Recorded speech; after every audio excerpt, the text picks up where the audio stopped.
നിലമ്പൂർ ഉപതെരഞ്ഞെടുപ്പിൽ കോൺഗ്രസും UDF-ഉം ഒറ്റക്കെട്ടായി നിന്നുകൊണ്ട് 10 വർഷത്തെ CPM-ന്റെ കുത്തക തകർക്കുകയായിരുന്നു. അവിടെ ഏറ്റവും അധികം ശ്രദ്ധിക്കപ്പെട്ട ഒരു നേതാവ് VD സതീശനാണ്. അന്ന് മാധ്യമങ്ങൾ മുഴുവനും സതീശനെ ലീഡർ എന്നും 2026-ലെ മുഖ്യമന്ത്രി എന്നുമൊക്കെ വിശേഷിപ്പിച്ചു.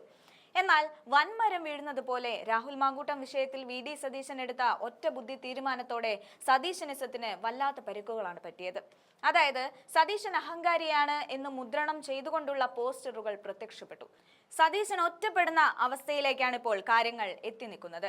അവിടെ KPCC പ്രസിഡന്റിന് പോലും സതീശനെ രക്ഷിക്കാനാവുന്നില്ല എന്ന തരത്തിലാണ് ഇപ്പോൾ റിപ്പോർട്ടുകൾ വരുന്നത്. കഴിഞ്ഞ ദിവസം കോൺഗ്രസ് പാർലമെന്ററി പാർട്ടി കാര്യയോഗം ചേർന്നിരുന്നു.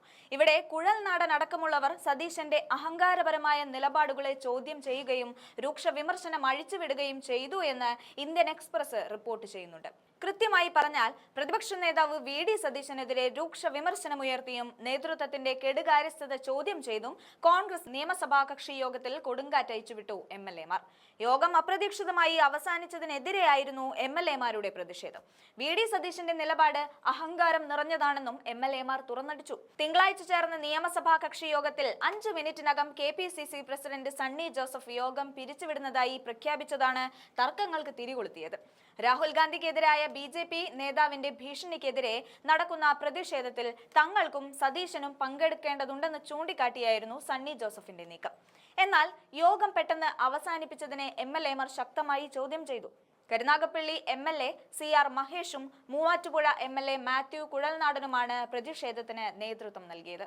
കഴിഞ്ഞ 4.5 വർഷത്തിനിടെ 2 or 3 തവണ മാത്രമാണ് നിയമസഭാ കക്ഷിയോഗം ചേർന്നതെന്നും അതാവട്ടെ ഒരു ചർച്ചയും ഫലത്തിൽ എത്തിക്കാതെ അവസാനിപ്പിക്കുകയായിരുന്നെന്നും MLA-മാർ ചൂണ്ടിക്കാട്ടി.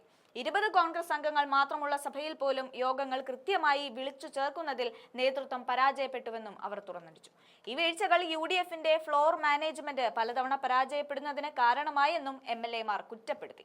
യോഗത്തിലെ വാദപ്രതിവാദങ്ങൾ കടുത്തതോടെ മതി നിർത്ത്, ഇനിയും സംസാരിക്കരുതെന്ന് പറഞ്ഞ് സതീശൻ ഇടപെട്ടത് MLA-മാരെ കൂടുതൽ പ്രകോപിപ്പിച്ചു.